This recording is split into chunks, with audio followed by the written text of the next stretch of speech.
Do you ever feel overwhelmed by the ever-changing world of technology? Tech It Out can help make some sense of it all. Breaking down geek speak into street speak, technology columnist, author, and TV personality Mark Saltzman covers consumer technology each week for every listener.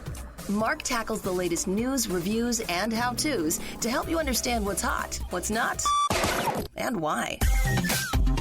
Hey everyone, welcome to Tech It Out, episode 184. Hope you're all having a great weekend so far. My older two, my twins, went back to college today after being home for reading week, which was really nice. A bit of a break for them. And my youngest in high school started back in class every other morning at least, but still learning online for the most part. Anyhow, it was great to have all five of us together last week, all under one roof. Well, I trust that you're doing well and staying healthy, and if not vaccinated yet, are able to soon. We have a great Tech It Out plan for you this hour. We're going to kick things off in a moment with a chat about Alexa tips and tricks, how to get more out of your favorite smart speaker. I wrote about this topic last weekend for USA Today, and I'll interview Katherine Prescott from voicebrew.com. It's an email newsletter devoted to smart speakers. After that, I'll replay an interview with a company called Good Trust about what happens to your digital life after you die. They've got an impressive solution. I wrote about Good Trust last week in AARP. Wow, I'm just shamelessly plugging all my articles on the show, aren't I? And finally, we're going to learn about a new and high-tech spin on LEGO. It's a brand new LEGO product called LEGO VIDIYO. All of this and more on a brand new Tech It Out, powered by ASUS, for those in search of incredible. I'll tell you more about ASUS shortly, but let's kick off the show with our first interview. Depending on whom you ask, 1 in 4 or 1 in 5 of us now own an Amazon Echo device, powered by the Alexa voice assistant, of course. Whether it's 20% or 25% of the population, it's huge. Perhaps we love the simplicity of these hands-free, voice-powered smart speakers that will answer our questions or control our smart homes. And once you own one, it's fun to discover what else it can do. So who better to chat with about a handful of Alexa tips and tricks than Katherine Prescott, founder and editor of VoiceBrew, a free email newsletter about your smart speaker. Welcome back to the show, Katherine. Good to chat with you. Great to be with you again, Mark, and thanks for having me. Of course. Now, for those who didn't catch our first talk, before we get to some great Alexa tips and tricks, tell us about yourself and VoiceBrew. Thanks, Mark. So I am the founder and editor of VoiceBrew. I launched VoiceBrew 2 years ago. I think the last time we spoke was almost a year and a half ago, Mark. So, really happy to be back here with you today. Likewise. BC, before COVID. Yeah, exactly. Right. BC, gosh, seems like more than a year and a half. For sure. So I launched VoiceBrew 2 years ago with a mission of helping people learn how voice tech like Alexa and Google Assistant can make their lives better. And today we are the #1 email newsletter, free email newsletter for helping people get the most out of Alexa and Google Assistant. Awesome. Congratulations on that. I subscribe to VoiceBrew. Do you want to remind listeners how they can sign up for the newsletter? And then we'll jump into some great Alexa tips and tricks. Yes, and thank you for asking. It's super easy to subscribe. Just go to voicebrew.com. That's voice, BREW.com, and enter your email address right on the homepage. You can't miss it, and you'll start receiving our free email newsletter today. We send it out every Monday through Thursday. Alexa and Google Assistant tips and tricks in your inbox. Yes, I know you added Google Assistant fairly recently, but today we are going to borrow your expertise when it comes to Alexa. It is, as I mentioned off the top, without question, the most popular smart assistant in our homes. So with that in mind, let's talk about some of your favorite tips. Where do you want to start? So first things first, one of my all-time favorite and I think most useful tips is how to get the right Echo to answer you. So more and more people now have multiple Echoes in their homes. And I think this is a trend, Mark, that maybe has, really accelerated since we last spoke. Mm-hmm. And one of the most common complaints that I get from VoiceBrew readers, and this is definitely an issue that I've experienced in my home, is when you say Alexa, sometimes the wrong Echo device wakes up and answers, and it can be frustrating and it can create confusion. And luckily, there is a really easy solution to this, which is you can change the wake word so that different devices that are in range of each other have different wake words. So for example, I have an Echo device on my bedside table, and I also have one in my bathroom because I like to listen to music while I shower. The one that's on my bedside table has Alexa as its wake word. So whenever I want to say anything, Alexa, set an alarm, Alexa, play this, Bruce Springsteen radio, whatever the, command is that I'm saying, I address that Echo as Alexa. But when I'm in the bathroom, I address that Echo as Echo is the wake word for that one. And in order to change the wake word, you literally just have to say, Alexa, change the wake word. And then you can choose a new one. And your options are, of course, Alexa, Echo, Amazon, or computer. And this is just a super useful little tip, especially for those of us who have multiple Echoes in our homes. Mm-hmm. And considering you can get the Amazon Echo Dot for as low as $25 during the year at certain points, like Prime Day or Black Friday, more of us are installing more than one of these in our home. And of course, calling your device computer is a nod to Star Trek. But then I guess the catch is, Katherine, you have to remember which speaker you're addressing instead of just calling them all the same thing. But that's a great tip nonetheless. Before we continue, I also want to let our listeners know that we don't want your smart speakers to go off. There is a way to train it to only respond to your voice with that wake word, but it's not perfect even if you have done that.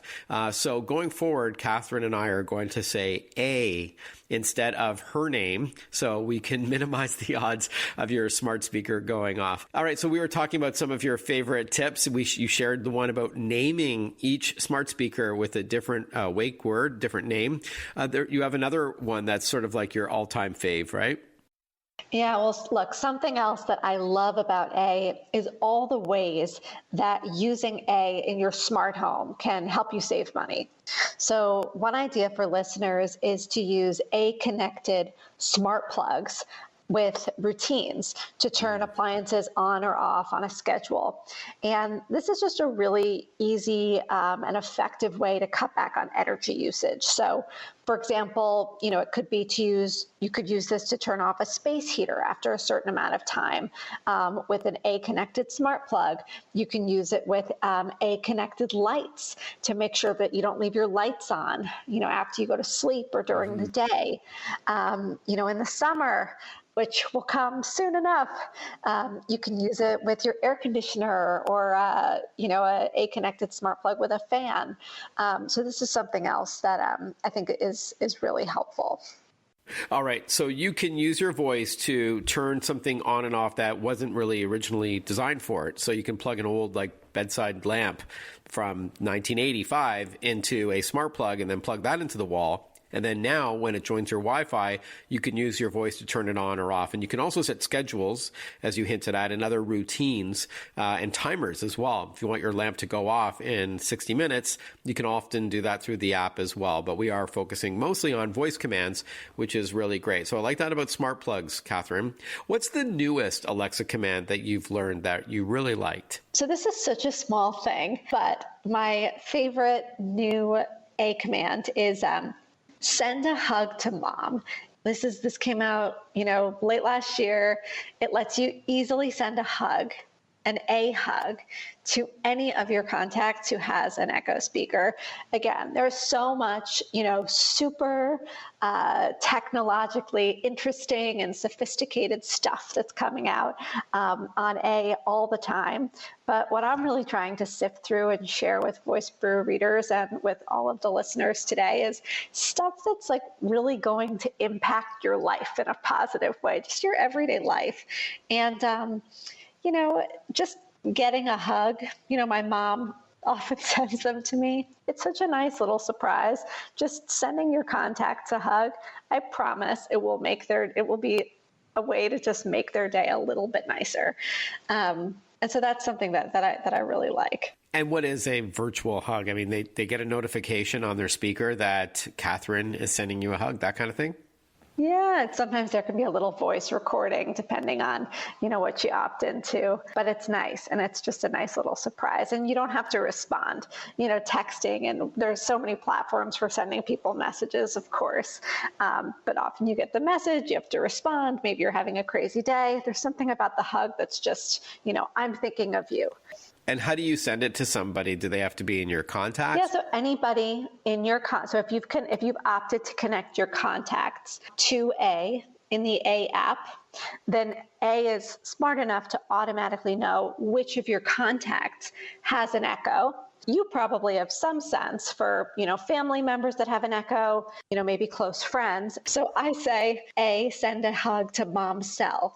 Got it. I really like that. I mean, like you said, who couldn't use a hug during a pandemic? So the walkthrough on how to import your contacts into Alexa is on voicebrew.com. Or you can Google voice brew, send, hug, Alexa, some of those keywords, and you'll find your walkthrough there, Katherine. We are chatting with Katherine Prescott from voicebrew.com. We're going to continue chatting with her after this short break for even more Alexa tips and tricks, including a fun and free game you can play with your friends or family, whether you're all around the same Alexa smart speaker or over the internet. So stay tuned to Tech It Out for that. We have other guests coming up this hour as well. This show is brought to you by ASUS. For those in search of incredible, visit asus.com/US/radio to learn all about the Asus VivoBooks and ZenBook laptops. Very sweet. I'll tell you more about them shortly. Stick with us. We'll be right back with more Tech It Out on the Radio America Network. Listen to Tech It Out whenever you want. Find the Tech It Out podcast at iTunes or wherever you get your podcasts.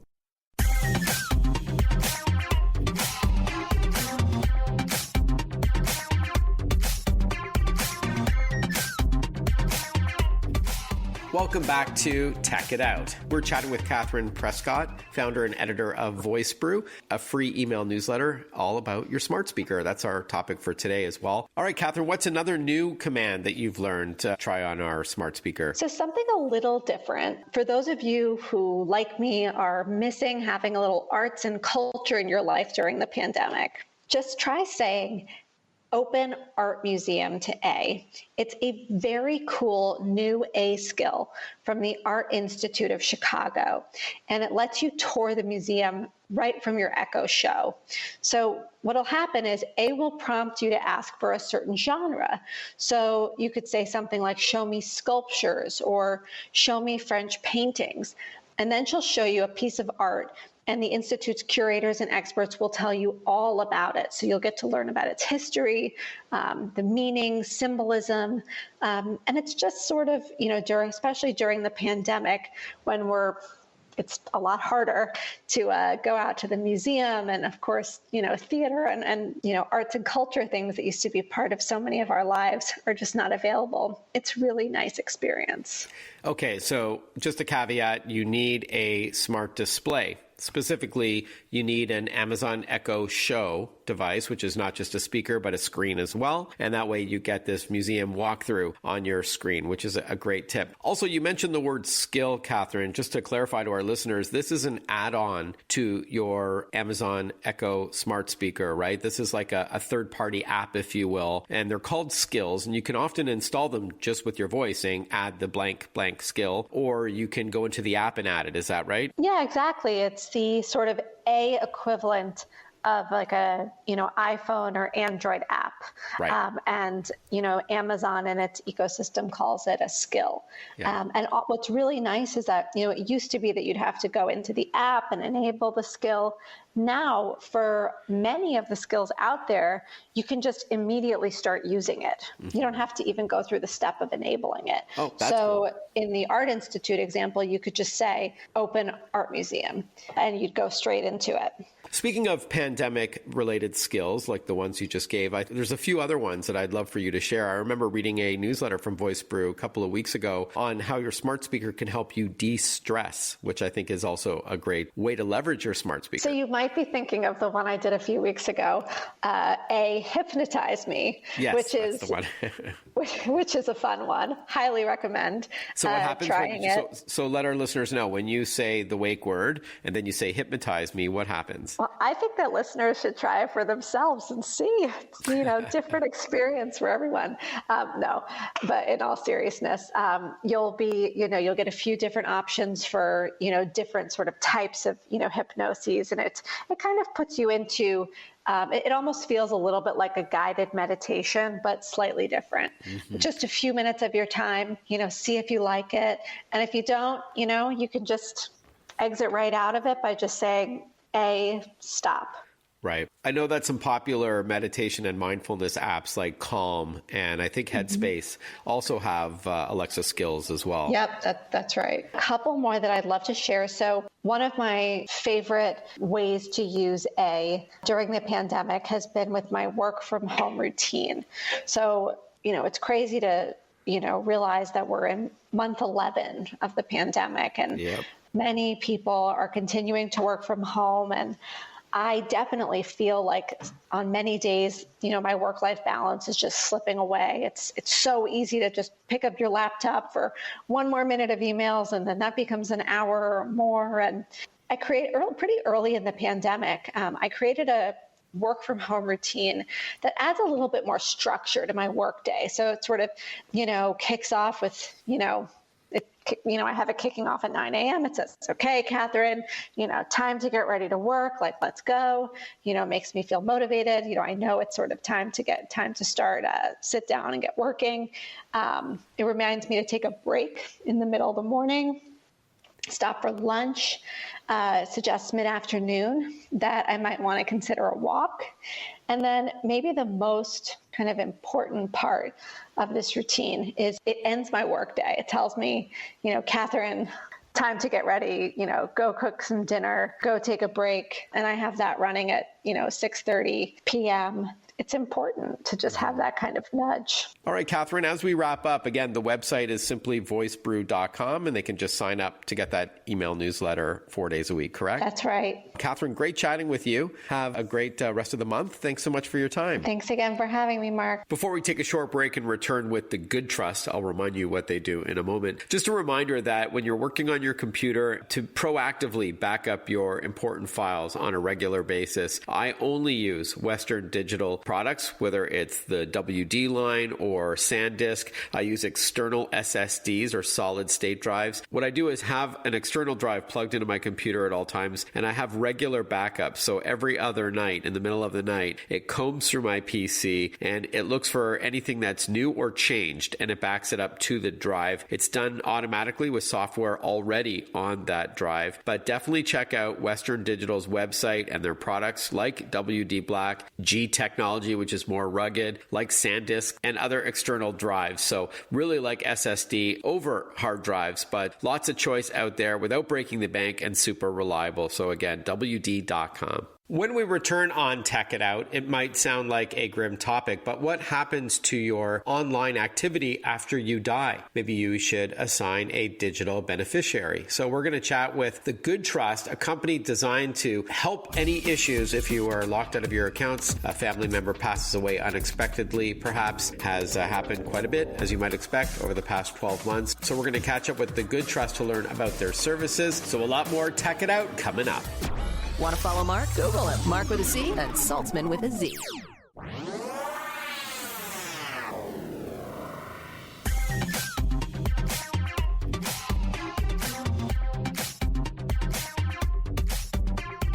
Breaking down geek speak into street speak. This is Tech It Out. Tech It Out with technology columnist, author, and TV personality Mark Saltzman. Welcome back to Tech It Out. With all of our online activity, we do leave a digital footprint, more so today than ever before. And that includes social media, cloud accounts, email, and much, much more. So what happens when you die? Well, it might seem like a grim thought, but I think it's an important discussion. And a new startup called Good Trust was designed to help manage all of your digital accounts. We're going to learn about it right now with its founder and CEO, Rickard Steiber. Welcome to the show, Rickard. Thank you, Mark. Great to be here. So it's been said good technology solves a problem. With this in mind, please set up Good Trust for us. Absolutely. Yeah, I've always been a strong believer in technology for good. But earlier this year, with the rise of COVID pandemic, came to the conclusion, as some of my family members and many of my friends passed away, that actually no one has any idea what happened to their digital stuff when we passed away. And we did a survey of 1,000 adults here in the US, and it concluded that that is actually the case. So if you think about it, everything that we have online, from our emails to our documents to our photos to our life insurance, online banking, subscription services, if we were to pass away like right now, many of these things would actually never be found. And this is, true for financial things like many money account, but as well as some sort of priceless photos and things like that. So the purpose of Good Trust is to protect everyone's legacy. And we do that in two ways. One is that if you have someone who passes away, we help you find those accounts and make sure that either we extract the photos or the data, or maybe you want to close down things like LinkedIn because you don't want to have work anniversary reminders from dead people, or maybe you want to use Facebook as a memory page to tell everyone of the deceased one's friends that they have passed away, and this is a great way for them to show their respect. So both for helping people who lost someone, but also we're coming out with a new service or the next month where you can plan ahead and essentially log out your most important sites, your documents, your last goodbyes, so that they will reach the right person if something were to happen to you. Okay, got it. Anecdotally, my first cousin passed away at only age 40 a few years ago, and I went on to Facebook and I found a way of downloading all of his online photo albums and give them to his family and things like that. But I had to do that manually, one by one. I even guessed his Yahoo Mail password and was able to archive his messages for offline use to give to his family if they ever needed it for anything, his businesses and things like that. But I'm pretty digitally savvy. I'm pretty tech savvy. I can imagine it being an overwhelming endeavor for those who are not savvy and they don't know where to start when their loved ones pass on. It is absolutely overwhelming. So this is still very early days. So it's pretty much only Google and Facebook that have some processes for this. But if you think about our accounts, we probably have at least 20 different accounts that are very important to take care of. Many companies don't have a process. You essentially have to contact customer service. Each company have different information requirements, different sort of documentation, death certificate and things like that. Which means that it's an extremely tiresome process. So what we try to do is essentially to, on our back end, we know what each site needs in terms of information and documentation. So what you do is that you tell which sites you want, and then what we do is we say, okay, then we're going to need this information, this documentation from you. You sign a power of attorney so we can represent you, and then we go to work for the 20 different sites, and you don't have to, you essentially just sit back and watch the progress, essentially.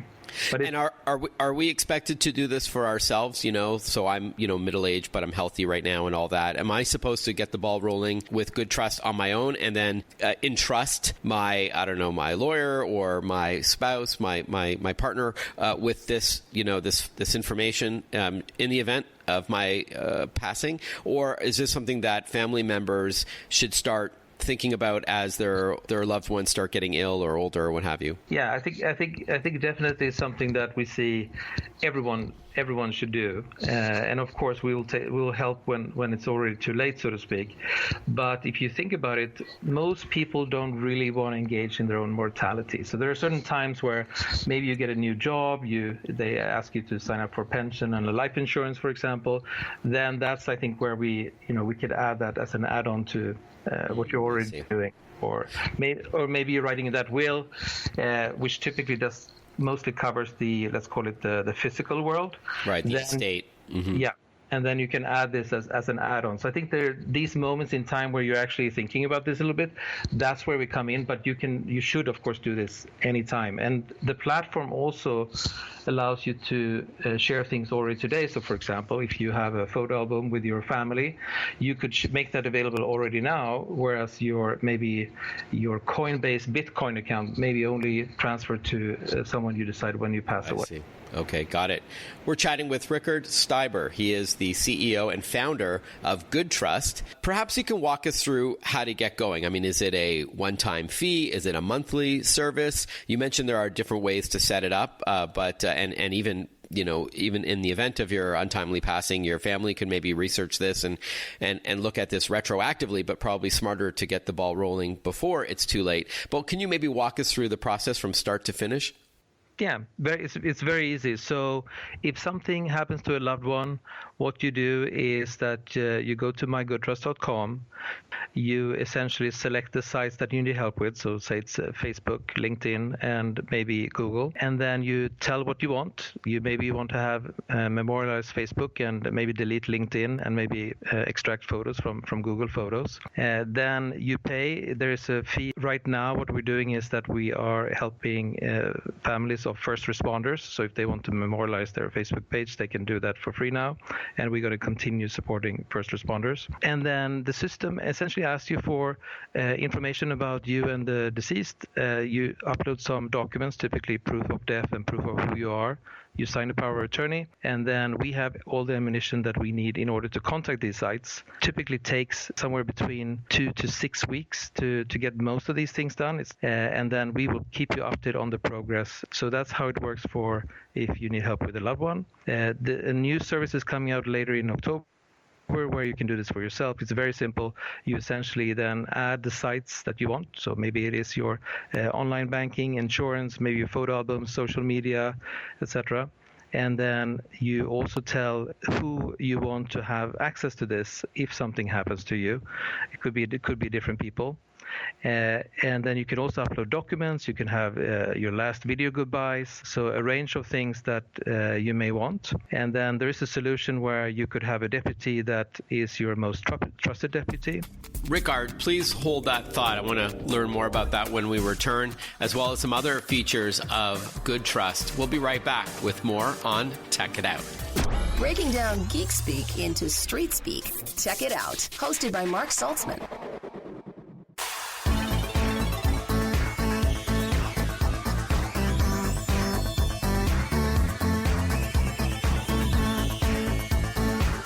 Welcome back, everyone. You're listening to Tech It Out, powered by ASUS. ASUS creates technology for today and tomorrow's smart life, including its line of award-winning laptops and desktops, as well as accessories like monitors, keyboards, mice, cameras. There's also smartphones, tablets, smartwatches, and much more. For those in search of incredible, visit asus.com/US/radio for more info. That's asus.com/US/radio.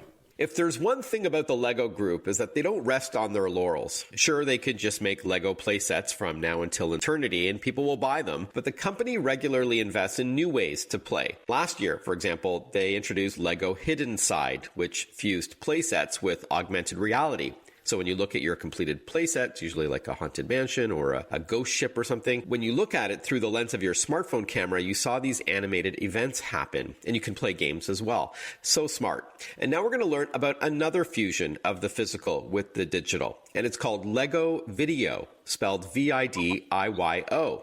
Joining us to chat about it is Will Thorogood. He's Vice President of Innovation at the LEGO Group, based in beautiful Denmark. Welcome to the show, Will. Good to chat with you. Thanks for having me. It's a pleasure to be here. At a high level, tell us a bit about LEGO VIDYO. I know it's brand new, and it's a partnership between the LEGO Group and Universal Music Group, correct? That is correct. So what we're trying to do with LEGO VIDYO is have a really playful, fun, innovative music video making experience that brings the best of both worlds together. So we're bringing all the fun and creativity of the LEGO system in play together with the world of music and the world of creative expression through music and music video making.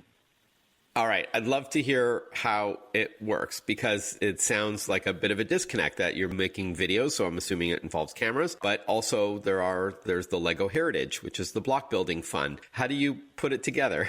So that's what we call fluid play. And it's a world we've kind of dabbled in before with experiences like Hidden Side that you just mentioned. Yeah. But we're really trying to use this physical and digital play together in what we call fluid play.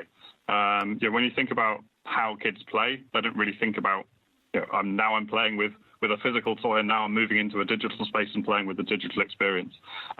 They just see it all as play. But obviously, kids want to play in many different ways, and with new technologies available, there's a lot of great digital experiences out there. And we want to really make sure we're bringing the creativity and the fun of physical Lego play to life in that digital world as well.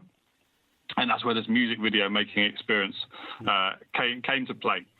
So we're providing this kind of perfect and seamless bridge between the physical world, where you take your physical Lego minifigures and your beat bits, you scan them into an app, and they come to life in this augmented world. So you can have your minifigure come to life at the same size as you in your house or in your garden or in the schoolyard. It's a really unique, fun experience, seeing those minifigures come to life. And then you can interact with them to make these really exciting music videos. All right, I'm going to ask you more about beat bits in a minute. But the idea is that you're creating a music video with licensed tracks from Universal, but it's the Lego characters, not yourself, that's in the video? Yeah, well, actually, you can play with it in any number of ways. But at its core, this is about making cool minifigures come to life in your music videos. Now, if you want to dance with them, you can, of course, do that. And actually, we see a lot of kids playing together, one person being the director and producer of the film, and another one being a performer or star in the music video. Likewise, when we talk to a lot of families, this is something that they feel they can do together. Have a great family time making these cool videos as well. But one of the things that we're really focused on is obviously safety. So once you've created your video, you can upload that into a social feed within the app, but you won't be able to upload videos of yourself. So there's no personally identifiable information can be shared accidentally within the app. Obviously, we want to make a safe and fully moderated social experience within there, because obviously this is an experience for kids. And we need to make sure it's perfectly safe for them to be in there and experimenting and being creative within this world. Got it. Yeah, I know LEGO Video is aimed at children aged 7 through 10, so creating a safe universe for them is a priority. All right, so the idea is this is a music video creation kit that is both an app, so you do need a phone or a tablet, I'm assuming, to record it, as well as, do you need a special play set, or can you use existing LEGO play sets? Well, actually, you can do. I could do a couple of things. You're right in that you need an app. So LEGO Video is an app. It's available for your mobile device. And once you download the app, you can actually start playing. There's a free-to-play experience, so you can just start playing straight away and have a go at making your first music videos without buying any product. So you can just get in there and get playing and get creative and get experimenting within this world of LEGO Video. But then we have a range of characters. So we have a blind packed collectible range of characters called Bandmates, and then we have 6 beat boxes launching on the 1st of March as well. So with these kind of bring your creativity to the next level. So you have some really cool iconic characters that throughout the development phase, whenever we speak to kids, they absolutely fall in love with these characters because they see bits of themselves in each of these characters. They're really diverse, really expressive, and very, very fresh and new looking minifigure characters. And around that, you have beat bits. And the beat bits are the tools that allow you to interact with these characters and make the performances in these music videos really unique and special. All right, when we return on Tech It Out, we're going to continue learning about LEGO Video, and I want to know more about Beat Bits. To me, this is really intriguing, but I'll let our guests explain why. So stick with us. We're going to learn more about LEGO Video. Again, that's VIDIYO when we return on Tech It Out. I'm your host, Mark Saltzman. More coming right up after this short break. Stick with us. Follow Mark Saltzman on Facebook, on Twitter, on Instagram. Listen to Check It Out whenever you want.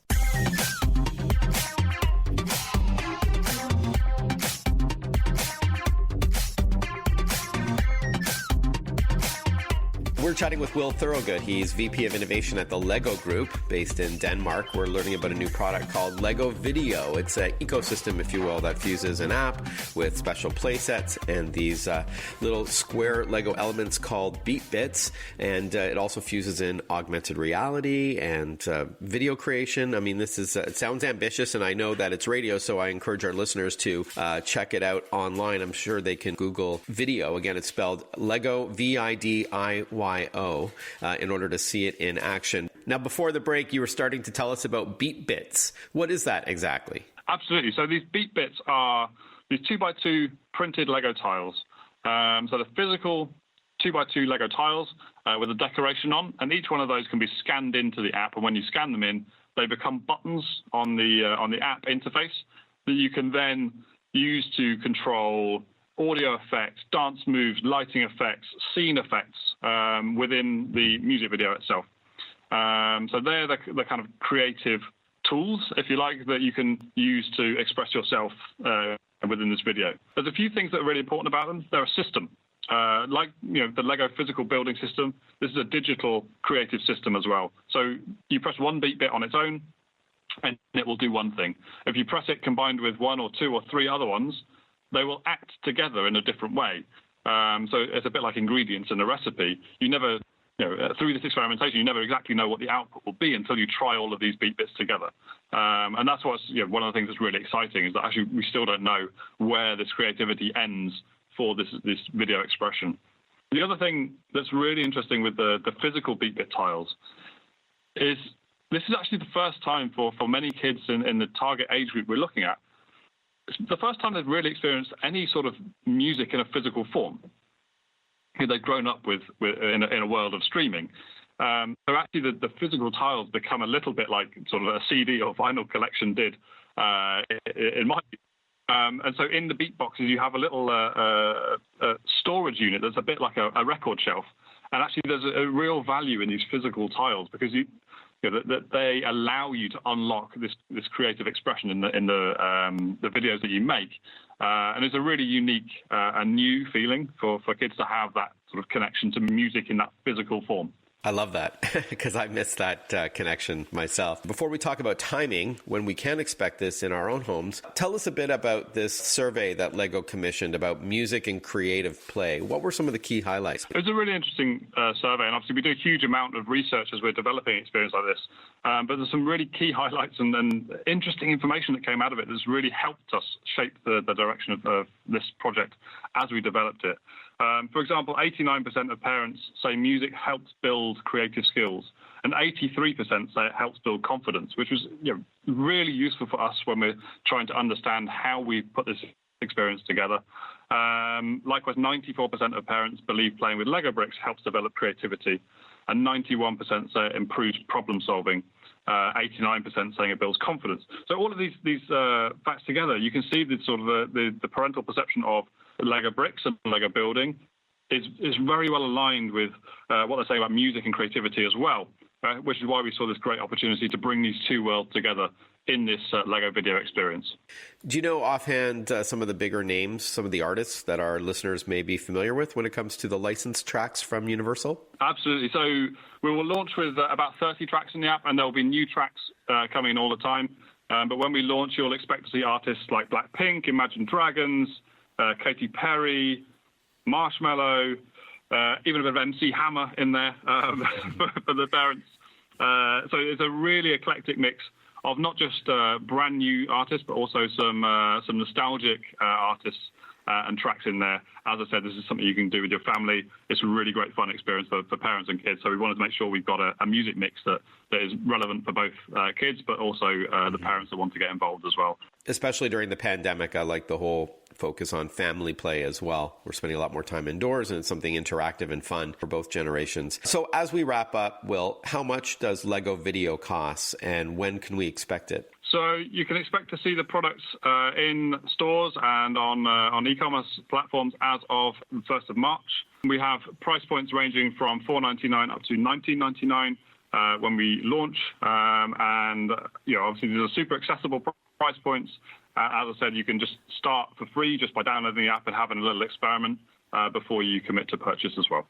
And do you buy the tracks, the music, individually if you want more than, say, the 30 at launch, or is that included? No, so all of the content is included. There's no in-app purchase. Obviously, this is, again, a perfectly kid-safe app, so parents don't have to worry about their kids finding music that they shouldn't be listening to. All of the music is kid-safe. Good to know. Will, it's been great chatting with you. Thanks again, Will. Stay healthy. Good to chat with you. Thank you very much for having me on. It's been a pleasure. Hey, thanks so much for tuning in to Tech It Out, everyone. Have a great rest of your weekend, a healthy week ahead, and I look forward to catching up with you next weekend on a brand new episode of Tech It Out. Bye-bye for now.